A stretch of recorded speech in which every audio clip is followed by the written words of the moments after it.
Hello, everyone. Okay, I'm hearing both. Hello, everyone. Bria Cologne here. Um, I'm here today. I want to dive in on a brief live so I can discuss the importance of crafting an effective freelance portfolio, especially starting out as a freelance attorney. I'm excited to dive into this live because I feel like sometimes as new attorneys, especially after graduating from school, we still have that imposter syndrome, even as attorneys, like practicing attorneys, like you've been practicing for it for years, you still have that imposter syndrome. But maybe you still want to start out as a freelance attorney. Like I was there. I was there. I had the imposter syndrome. I was scared to make the first step. I was nervous. I thought to myself, how could I present my skills as a freelance attorney if I've never been an attorney before? But I decided to get creative.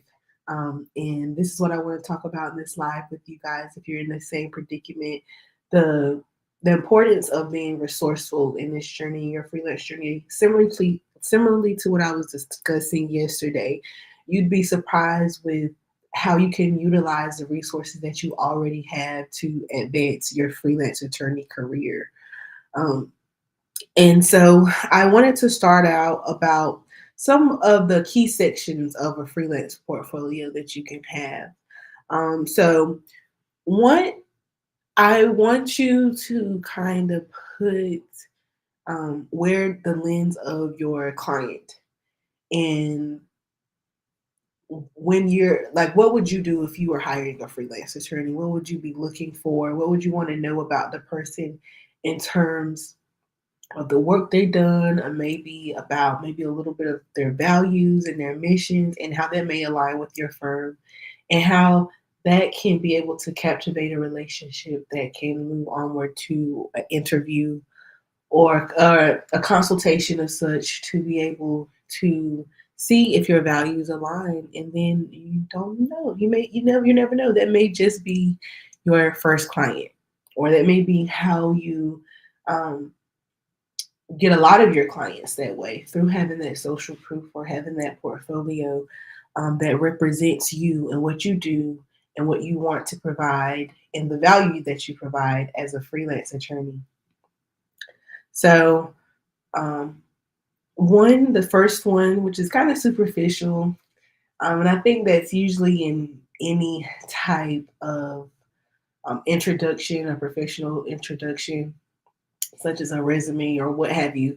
It's just like an about me section. Just share a little bit about why you decided to transition into freelancing, and how that decision that made you want to transition can amplify the needs that you can anticipate of your clients, but also how you can bring value to your clients in a unique way. And make it personal. You don't want to sound too much like a robot. You want the attorney that you're considering to work with to feel like you're a real person. Because a lot of this may be online. Even in our discussion yesterday, there's in-person networking that you can do. You can meet up at a coffee shop and you guys can have your interview there, of course. However, depending on your field of law and the outreach that you want to have, that just may not be possible. Um, and so discussing the what outlook that you may want to have in terms of your freelance attorney businesses. One really thing that's important is deciding on um, the skills and the practice areas that you know or that you want to practice. So, as I said yesterday, it's very important to be intentional about the practice areas that you want to conduct business with in terms when it comes to your freelancing business. Because like I said before, I started out doing a multitude of things. Like I guess I started to get my feet wet. I told myself I have to be more of a general freelance attorney so I can just get any of the clients that I'll have more access to clients that way. However, that wasn't necessarily true. um, I actually found the opposite to be true. Once I niched down and actually went ahead with what I really wanted to do, I knew I wanted to practice immigration law before I went to law school. So there was no doubt in my mind that that's what I want to mainly practice with immigration law. For some reason, I just thought doing having a general practice would be the best way to be able to for me to get clients and sustain clients. So whether you if you practice a certain field, you have a certain field that you really like, such as immigration or family law or transactional works, highlight those areas and be able to showcase what you can bring to the table with those skills, because you never know, especially as a freelance attorney right out of law school, you may not necessarily know the ins and outs of a law firm, because even though you may not want to work in a traditional law firm in a traditional sense, a lot of times your clients are going to be running a traditional law firm. So it's still important to know the organizational structures of these traditional law firms so you can know where you can best provide value. Another thing that you can improve, can put in your portfolio. I know on like law clerk, for instance, you can attach samples that you've written before. Of course, you have to take out the confidential information, or even if it's a hypothetical, you still have to state it's a hypothetical. So you won't be breaching any confidentiality, of course, but this will be able to prove that value. It'll provide tangible value, even though it's online. It will be able to provide more concrete value in terms of when you're trying to sell your services to another attorney. Why would they want to work with you? You know, what work have you done in the past that's similar to the work that I need help, that my firm needs help with? Because every firm is going to be completely different. Every firm is going to be completely different. And there's different firm owners have different values as well. So there can be times where you may want to work with a more boutique firm, but there may be times where you may see great value of working with a law firm that wants to scale. That could be very important for you and your business to be able to see and learn from that as well.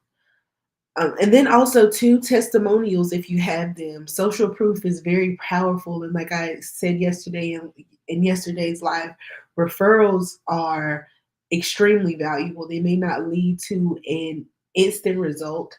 However, it is definitely a roadway or roadmap to be able to land more additional clients, you know, and clients that align with your values as well.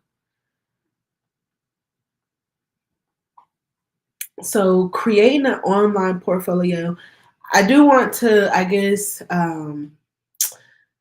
clarify that an online portfolio doesn't necessarily be something super fancy. It could be your LinkedIn profile, it can be your law clerk, your marketplace profile that you have as well. And you may have different portfolios for different avenues or different platforms. Um, but I wouldn't be too, like I feel like when you're setting up these platforms anyway, that's something that's already required for you to do when you're setting up a profile. So sometimes it doesn't have to it doesn't it's not as hard as it seems. Definitely, it's not as hard as it seems. And so once you're doing that, you'll be able to connect with people. And that's a good thing about these portfolios and these platforms, is that you have the privilege to be able to connect with so many different people across the world. It's very mind-boggling, actually. So and then you'll be able to see different insights of other people, different insights of people that may have similar values, or they may be somewhere in their career that you aspire to be. Your building that portfolio is just more than just showcasing your value and showcasing what you can bring to other people, but it'll definitely provide you multiple opportunities to be able to gain really great insight for the future in your business.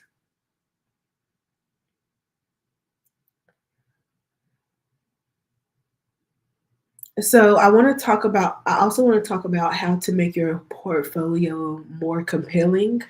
Um, so I was actually talking to one of my mentors, like a marketing mentor that I have, and they were saying sometimes you don't have to. And this is also me speaking to my new graduates, is that sometimes you don't always have to present yourself like you just graduated college.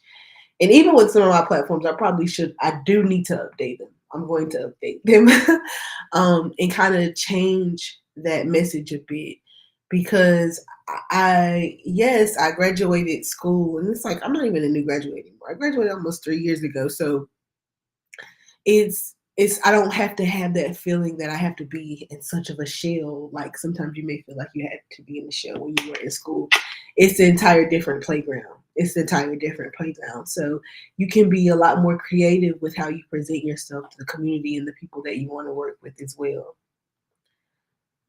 Okay, so that's a wrap for me discussing how you can craft your an effective freelance portfolio to help you gain your first client by utilizing social medias and other platforms such as marketplaces that can make the process a bit easier for you and to be able to provide the access to those people.